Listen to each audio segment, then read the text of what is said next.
My mom sent me to boarding school at 15 so she could have her perfect family with my stepdad and stepsister. Now I've got a scholarship. They moved out and left her. The whole family turned on her and she's completely alone, wondering what happened. Hey Reddit, my mom sent me off to boarding school so she could have her perfect family with my stepdad and stepsister. Thought she was done with me. I built my own life, moved on, and things got real messy after that. Before we get there, let me start at the beginning. Name's Christine. I grew up in a cookie-cutter neighborhood off the highway. My dad worked maintenance at the rec center 3 blocks away, always fixing doors, scoreboards, whatever broke that week. Saturdays, we hit the hardware store, grabbed supplies, and worked on half-finished projects in the garage, like the crooked skateboard rack still nailed to the wall. He wasn't a loud guy, didn't give big speeches or anything, but he had this way of making small stuff feel steady, like the voicemail he left me once when I was at a friend's house. Hey, champ. Picked up the screws. We'll finish the rack tomorrow. Don't forget to grab your board from the yard before it rains. I kept that voicemail for years. When I switched phones, Mom kept it on her number. Dad died when I was 11. Heart thing. One day he was tightening a pipe at work. The next day, Mom was standing in the kitchen with the phone pressed to her ear, not saying anything. Funeral was quick, quiet. We're not a huge family. A few cousins came. Some guys from the rec center, his boss. I remember the smell of the flowers more than what anyone said. After that, the house felt wrong, like someone turned the volume down on everything.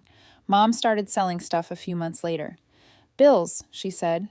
I came home one day and the pickup was gone. His pickup, the one with the dented door where he hit the fence backing out once. She sold it to a neighbor for $2,000.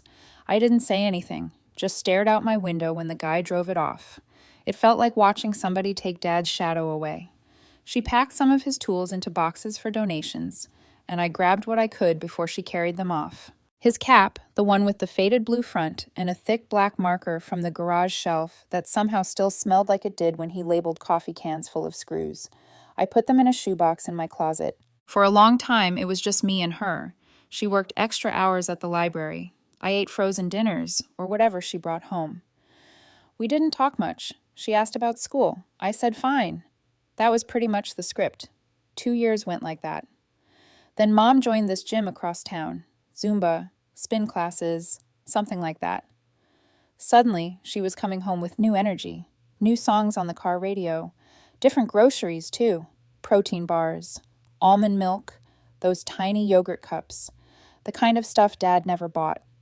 One night, I heard her laughing in the kitchen, like full-on laughing, the kind I hadn't heard since before. There was a man's voice too, deep, a little too confident. They were standing close by the sink when I walked in to grab water. This is Christine, Mom said, smiling like I was supposed to clap or something. He stuck his hand out. Heard a lot about you, champ. I just nodded, didn't shake it. Couple weeks later, he was around more, bringing groceries, fixing the leaky faucet, teaching Mom how to use some app on her phone.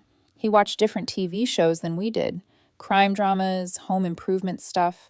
Slowly, the old sitcom reruns Dad used to like disappeared from the DVR. Then came the little changes you don't notice until you do. The living room pictures got swapped. Fewer old camping photos. More of Mom dressed up at some restaurant with him next to her. There was a different brand of cereal in the pantry. The radio station stayed on whatever pop channel he liked instead of Dad's classic rock. Mom started smiling again like all the time. New clothes, hair done different, humming while folding laundry. I wanted to be happy for her, I guess, but it felt like the house was drifting somewhere I didn't recognize. One evening, she told me his name was Mark, said he had a daughter my age. They might come for dinner this weekend, she added like it was no big deal. I didn't answer. I went to my room, closed the door, and pulled out the shoebox with Dad's cap inside. Sat there with the marker uncapped. Faint smell of old ink in the air, wondering how long before even this got donated. One day, my mom told me we were moving. No buildup, no discussion. She said we'd signed a lease on a bigger place across town, and it made sense for all of us to live there, like it was math, not life. I asked about our house. She said she'd already given notice to the landlord. That was it. Years in the same house, same cracked driveway where I learned to ride my bike. Gone like nothing. The new apartment was on the second floor of a beige building with balconies that all looked the same. No backyard, no garage, No kids riding bikes outside, just a storage closet barely big enough for folding chairs. My room was smaller. Beige walls, blinds that rattled when the AC kicked on. None of Dad's things fit right. The shoebox with his cap went in the closet because there wasn't a good shelf. I didn't unpack much. Mark, Mom's boyfriend, tried too hard from day one. Called me champ, like he was auditioning for the role of parent. Made a house chat before we'd even finished moving boxes. Sent a picture of takeout burgers with first dinner in the new place, like anyone cared. His daughter Emily was about my age. Not mean, just there. Smiled too much. Corrected me about everything. "We don't put shoes there," she said when I left mine by the door. "That's Mom's shelf," she said when I put cereal in the wrong cabinet. She was already calling my mom. "Mom, it landed weird." That first week, I went looking for Dad's fishing lures. Bright spinners, old hooks, in a dented tackle box. They weren't in any box I opened. Mom said she donated them. Thought they were extra stuff we didn't need. I asked if she was serious. She said it was a mistake, but didn't look sorry. Said we didn't even fish. That wasn't the point. Rules showed up the same week. Printed paper on the fridge. Quiet hours. 9:00 p.m. to 7:00 a.m. And family dinner Fridays. A chore chart with our names on it. Dishes, trash, vacuuming, like we were roommates instead of a family. Mark explained it all, like a manager at work. Said structure kept things running smooth. Said it was good for everyone. I asked if I could eat in my room sometimes. He said family time was important. One night at dinner, I called him Mark instead of Dad, like Mom wanted. He froze. Not angry, just stiff. Air changed for the rest of the meal. The school drive was longer now, new bus schedule. First week, I missed it because nobody told me it came 10 minutes earlier than the old one. Mark said I should have checked the website. Mom said I needed to be more responsible. I walked 2 miles that day because she couldn't leave work and he was busy. Emily told Mom later I scared her when I slammed my backpack down after walking home. Said I was aggressive. I wasn't. I was tired. But Mom looked at me like she believed her. Family dinner Friday came with candles on the table like it was a holiday. Mark said grace even though nobody went to church. Emily talked about school. Mom laughed too loud at something Mark said about the weather. I ate fast and asked to be excused. Mom said I needed to participate more. I said I wasn't hungry. The next day, the chore chart had extra tasks under my name. Vacuuming twice a week now. Taking trash out Tuesdays and Fridays. Emily had one job. Unload the dishwasher. Mark had none. I didn't argue. Just circled my name with the marker and went back to my room. Out the window, I could see the main road. 10 miles past those headlights was our old house. The garage, the half-finished skateboard rack Dad and I built, probably torn down by now. The apartment felt smaller every week, not because of the walls, but because every move I made got noticed. Emily had comments for everything. "You're chewing too loud," she said one morning when we both grabbed cereal. Another time she told Mom I closed my door aggressively. It was just a door. Even music through my earbuds wasn't safe. "We can still hear it," she said from the hallway like I was blasting speakers. Mark gave little speeches whenever she complained. He'd stand there with his coffee like a coach after practice. "Attitude's contagious, child," he said once after Emily told him I didn't say good morning. I didn't reply. Later, I heard him telling Mom I was shutting everyone out, like I was some broken vending machine they couldn't get snacks from anymore. I started eating in my room whenever I could.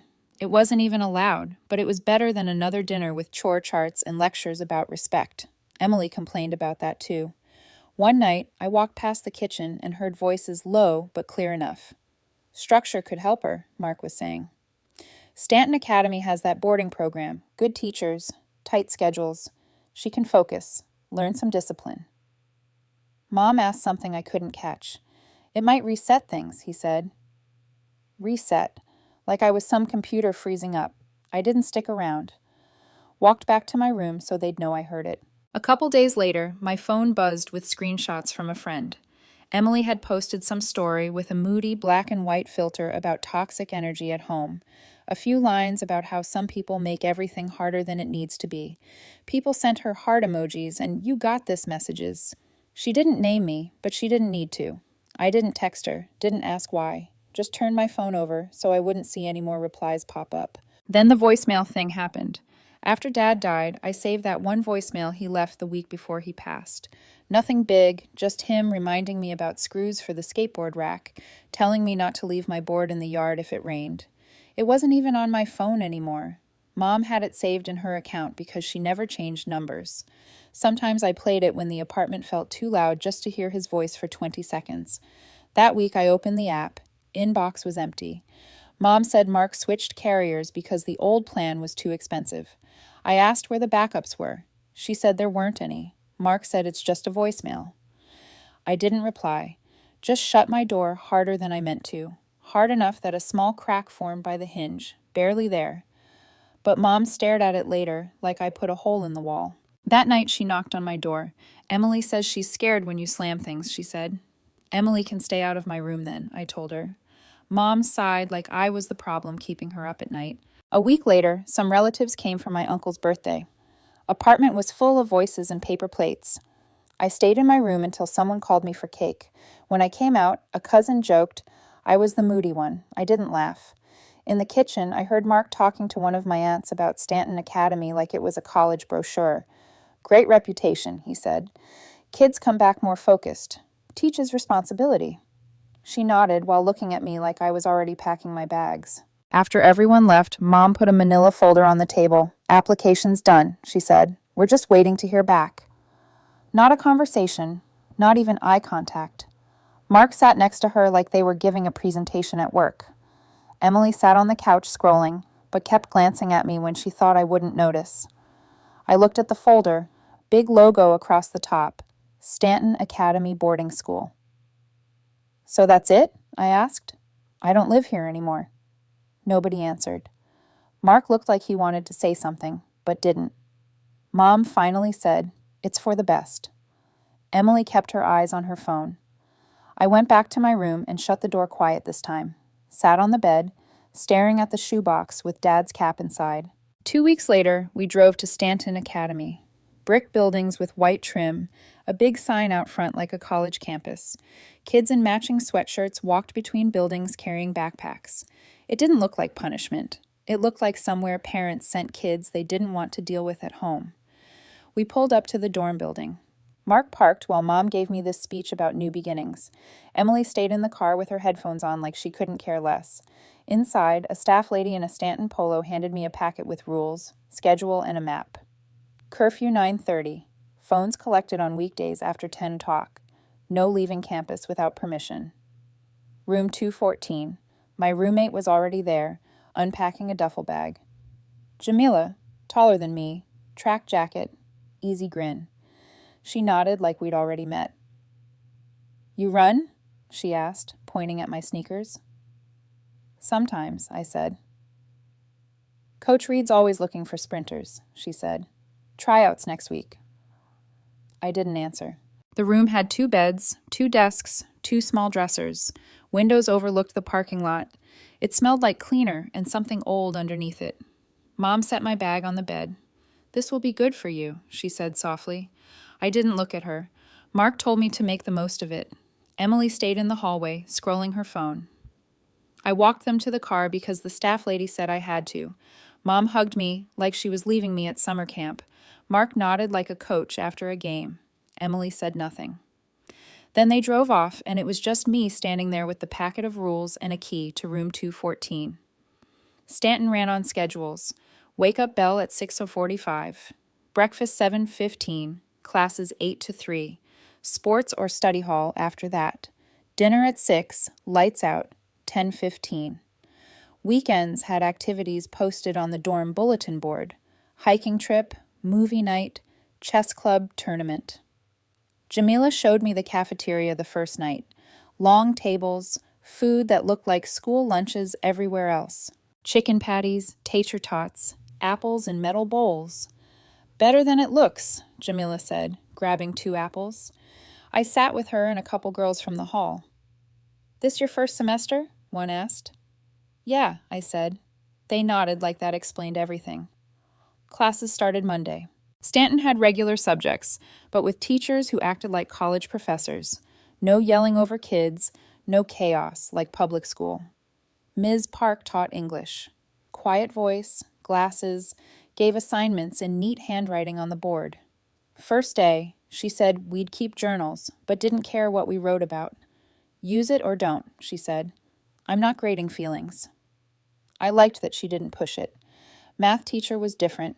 Mr. Blake ran class like a drill sergeant, assigned problems, timed quizzes, called on people fast, said college wouldn't wait for anyone. By the end of the week, I had a locker, a class schedule, and a list of dorm chores like sweeping hallways and wiping down tables after dinner. It still felt like punishment, but at least nobody lectured me about my attitude every 5 minutes. Phone time was strict. 1 hour after study hall in the common room, no calls after 10 o'clock. Mom sent long texts about how proud she was. I answered with yeah or okay. If she asked about classes, fine. Food, fine. Making friends, yeah. She sent heart emojis. I didn't answer those. Jamila dragged me to track tryouts the next week. Coach Reed had a whistle and a stopwatch and barely spoke full sentences. 400, she said, pointing at the lane. Go. I hadn't run like that in months. By the second lap, my legs burned, lungs tight, but I finished middle of the pack. Reed looked at her stopwatch, then at me. You're running again Thursday, she said. Not a question. Jamila grinned. Told you. Weekends at Stanton were different. You could stay in the dorm or sign up for activities. I stuck to the dorm at first, walked laps around the path near the soccer field, found the library and the makerspace in the basement where kids built model cars and painted signs for events. An old longboard deck leaned against the wall in the makerspace. Grip tape peeling, paint scratched up. I asked the supervisor if it was junk. Take it if you want, he said. So I did. Spent 2 Saturdays sanding it down, painting it black with leftover paint from the art room. Jamila came by and said it looked brand new. Thanksgiving came fast. Mom texted asking if I was coming home. I told her no. She said the whole family would be there. I told her I was staying with Grandpa and Grandma instead. She sent 3 dots like she was typing, then nothing else. Grandparents picked me up with their old Buick. Pancakes waiting at their house. The kind with crispy edges like Dad used to make. Grandpa gave me a small box from the garage, one of Dad's old pocket knives he'd found in a drawer. Said he figured I should have it. We didn't talk about Mom. We didn't talk about Mark.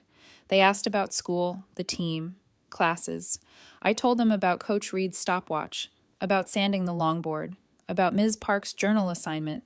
Grandma packed leftovers when they dropped me back at Stanton. She slipped a note in the bag that said, "Proud of you." Second semester started.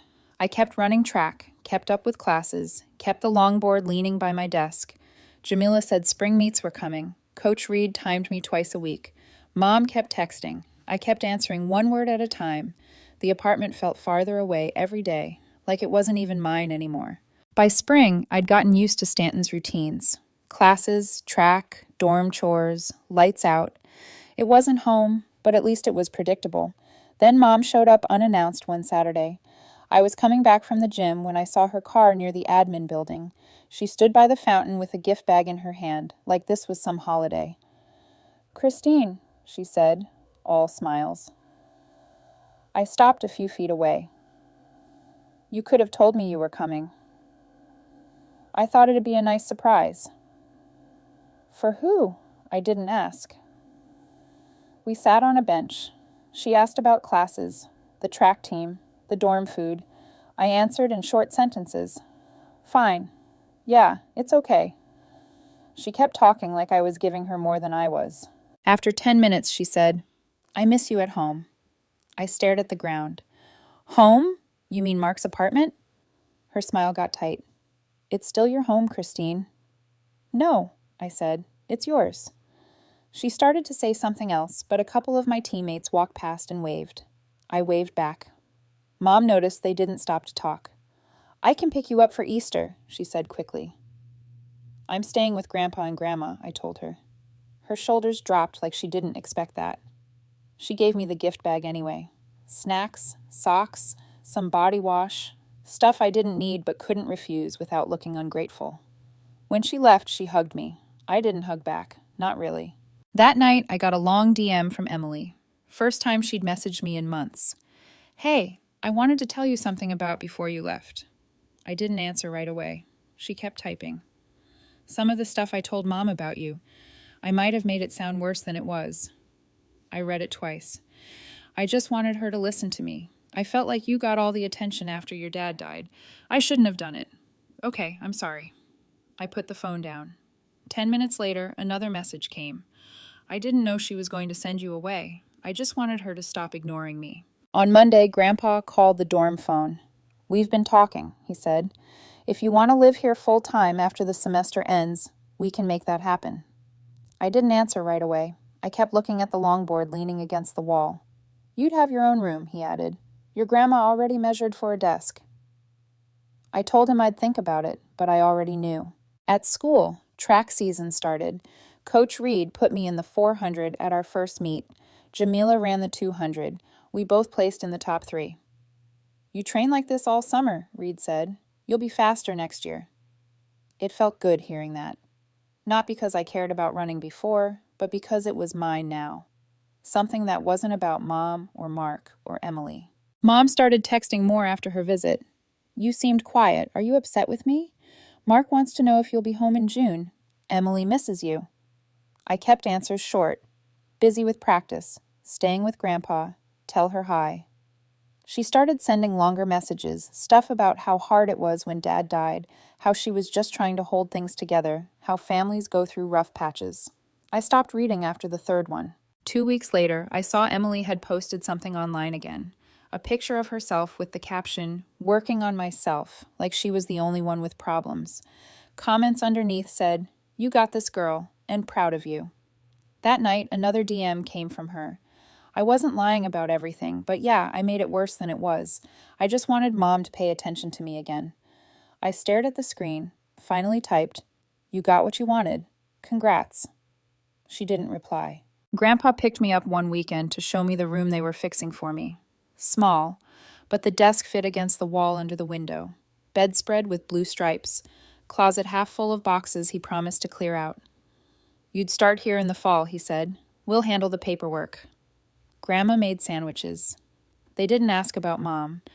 When they dropped me off Sunday night, Grandpa said, "Think about it, but don't take too long. School needs to know." I said, "Okay." But my mind was already made up. Mom showed up again in April, this time with Mark. He stayed near the car while she came to find me outside the dorms. "We heard you might move in with your grandparents, maybe some," she said. I didn't deny it. "You don't have to do that," she added. "Things are better now. Emily told me she exaggerated some stuff. We can fix this." I shook my head. Too late. She looked like she wanted to argue, but didn't. "Your father wouldn't want this distance between us," she said finally. I almost laughed. "You think he'd want me living with Mark?" She had no answer for that. End of April. The paperwork got signed. I was finishing the semester at Stanton, then moving in with Grandpa and Grandma for good. At the last home meet, Coach Reed handed out times on a clipboard. My 400 was better than the first one of the season. Jamila punched my shoulder and said we were going to crush next year. Grandpa came to watch. Grandma brought sandwiches for after. Mom wasn't there. Neither was Mark. Emily posted a selfie that afternoon with some friends at the mall. Caption said, "Family Day." I closed the app and didn't open it again. Semester ended on a hot Friday in June. Kids were dragging suitcases across the dorm parking lot. Parents loading up cars. Coaches yelling reminders about summer practice.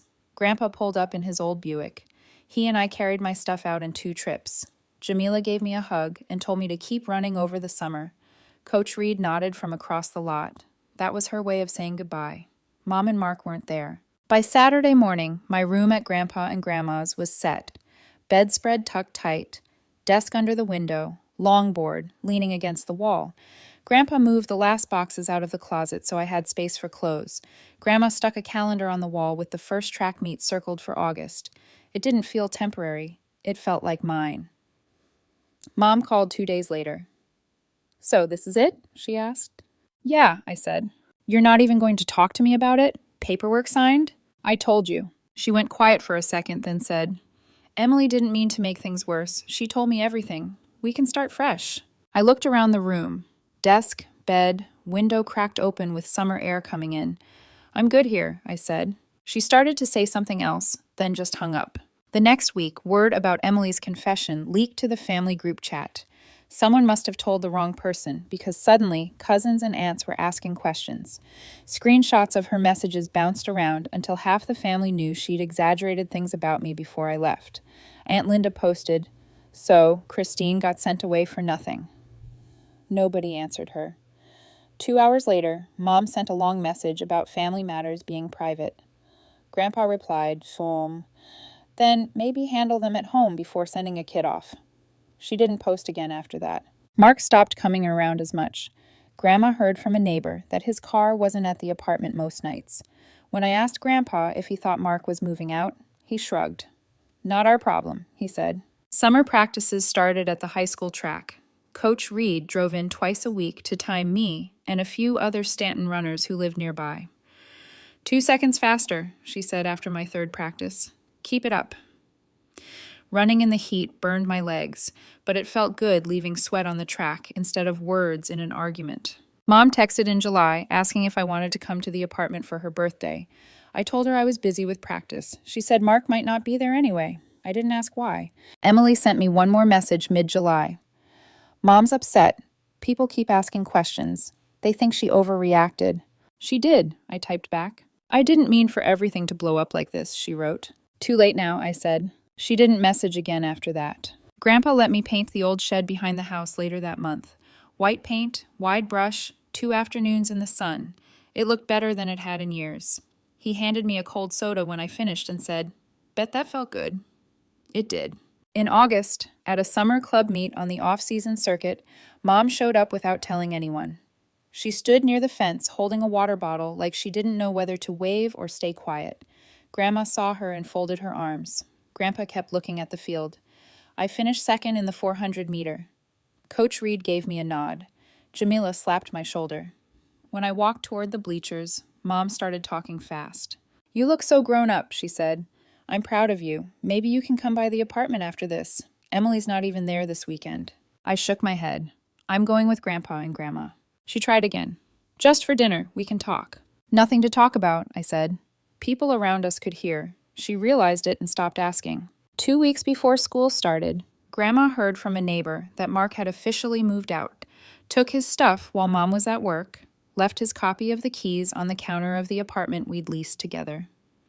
Mom posted a picture of the apartment sunset on her social media with a caption about new chapters. No Mark in the comments. Not even Emily. Cousins started liking fewer of her posts after that. Stanton sent my new schedule in the mail. Classes, track meets, dorm events, but now I was a day student. Grandpa would drive me in the mornings until I got my license. When I told him thanks for everything, he waved it off. "Your family," he said. Mom tried one more time before school started, showed up at the house on a Sunday afternoon. "We could try counseling," she said. "Family sessions just once a week." Grandpa stood on the porch behind me. "I'm staying here," I told her. She looked past me at Grandpa, but didn't say anything else. "Season starts next week," I added. That was it. She left without even going inside. First day back at Stanton, Jamila asked if I was living with my mom again. "Nope," I said. "Probably for the best," she said, tying her shoes. Coach Reed handed out the fall practice schedule. 5 meets, 2 invitationals, 1 regional. "You hit your times, colleges start looking," she told me. I folded the paper and put it in my bag. End of September, we had a family cookout at Grandpa and Grandma's. Aunts, uncles, cousins, folding tables in the yard. Mom didn't come. Emily showed up late, stayed on her phone, most of the time, left early. Grandma made potato salad. Grandpa grilled burgers. Cousins asked about track meets. Nobody mentioned the apartment. By October, it was clear Mom wasn't fixing anything. Mark was gone. Emily spent more weekends at friends' houses than home. And me, I was faster on the track, grades steady, room at Grandpa's house exactly how I left it every day. I didn't miss the apartment at all. Indoor regionals was in November. Dry air, echoing stands packed with parents, coaches pacing with clipboards. I ran the 400 meter like my legs were on fire. Finished first. Jamila came in second for the 200. Coach Reed barely smiled, but handed me the stopwatch after and said, "College scouts here today. Keep running like that." Grandpa clapped so loud, people turned around. Grandma brought hot chocolate in a thermos and made sure everyone in the row knew I was her granddaughter. Mom wasn't there. I saw her car in the parking lot when we were leaving, though. She stayed inside, didn't come out. 2 weeks later, Stanton held the athletics awards night in the gym. Folding chairs, banners, plastic tablecloths. Parents filled the first few rows. I saw Grandpa and Grandma right up front. Jamila's parents sat next to them. Big smiles. I didn't see Mom. Coach Reed read names off a clipboard. Track MVP, Jamila. Most improved, me. People clapped. Grandma whistled through her teeth. After the ceremony, a man in a polo shirt introduced himself. College recruiter. Said he liked my times. Wanted to see my spring season results. Handed me a card with a university logo on it. Grandpa grinned, like Christmas came early. The next day, I was walking to lunch when Emily showed up outside Stanton's main office. First time I'd seen her since summer. "Can we talk?" she asked. I almost said no, but followed her to a bench near the parking lot. She looked nervous. "Mom's been saying stuff online," she said finally. "About me? About all of us." "Really?" I frowned. "What stuff?" "She's telling people you cut her off for no reason, that you don't talk to her because you're ungrateful, that Grandpa and Grandma turned you against her." I just stared at her. "She left comments on Aunt Linda's page," Emily added. "People started arguing. Cousins are mad. It's getting ugly." Of course she was doing that. Couldn't lose face any other way. Emily looked down at her hands. "I told her to stop. I told her what really happened. I sent everyone the screenshots." "The DMs?" I asked. She nodded. "Everything I told you back in April. How I exaggerated stuff. How Mom sent you off before even asking your side." I didn't expect that. "She's furious," Emily said. "At me, at you, at everyone. But people finally know." That weekend, the big family chat with the cousins lit up. Cousins, aunts, even people I barely knew were calling Mom out. "You lied about Christine. You blamed her for your choices. You let Mark run the house while you pushed your own kid out." She left the extended family chat Sunday night.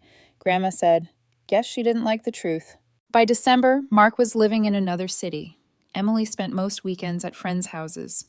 Mom posted quotes about fake people on her social media, but fewer and fewer likes showed up underneath. Grandpa read one out loud at dinner once. "Sometimes the people you love betray you first." He chuckled. "She's talking about herself and doesn't even know it." Winter break came. Stanton closed dorms, but I stayed with Grandpa and Grandma like always. Jamila and I kept running at the high school track when the weather allowed. College recruiter emailed Coach Reed asking about my spring schedule. Coach forwarded it to me with, "Keep your grades up." She's serious. I printed it and stuck it on my wall above the desk. One Saturday in January, Mom showed up at the house. First time since summer. "We should talk," she said at the door. Grandpa stayed in the kitchen. She looked thinner, tired. "I didn't mean for things to get this bad," she said. "Your sister turned everyone against me." I shook my head. She just told the truth. Mom shifted like she didn't want to hear that. "We could start over." I looked past her at the car idling in the driveway. "I've got practice," I said.